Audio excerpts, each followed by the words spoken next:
second year in a row with an interesting celebration as you crossed the line. You did the jersey pop in 2017. This year you did the bicep flex. What went into that decision this year? So the jersey pop last year was a fail, as many know. What are you talking about? Hot and humid in Louisville, and I couldn't get my jersey as I was reaching for it, and so that was a good laugh, mostly for other people.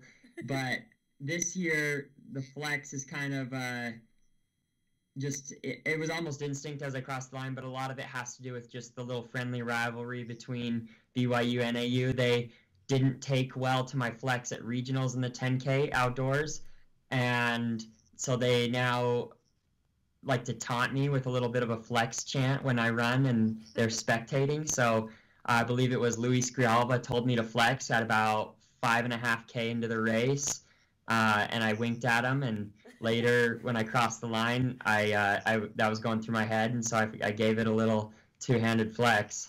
So this goes all the way back to track regionals. I don't remember this. What happened there? You flexed when you qualified in Sacramento and they didn't like it? Yeah, I think it was not received well.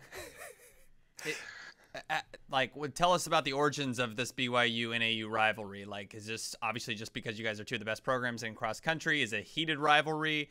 Like, do you guys talk smack to each other? What's that all about?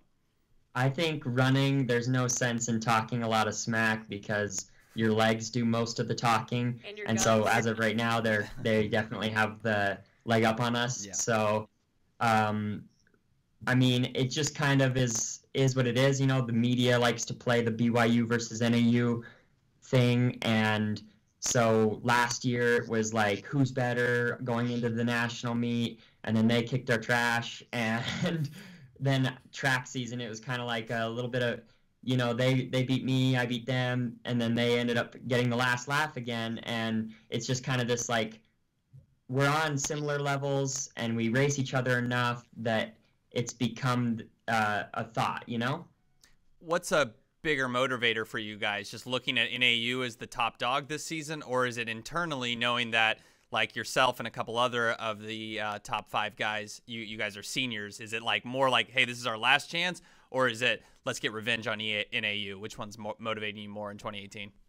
I would say 2017 we were motivated highly by NAU. This year, that focus has kind of shifted a little bit. I mean, at the end of the day, we know that they're our greatest competition. They're not the only competition. I don't want that to be the thing. Yeah. I definitely think Stanford has a really strong squad this year, as well as Wisconsin and Portland. And Portland kind of snuck up on us last year, and they like to kind of play really quiet in the regular season, so we don't really know how good they are yet. But anything can happen. And I think it's definitely internal for us, just because we do have a couple seniors on this roster, and because we believe we are as good as we have been hyped in the past, and we want to show that for ourselves and kind of put together a really strong performance this year at the NCAA meet.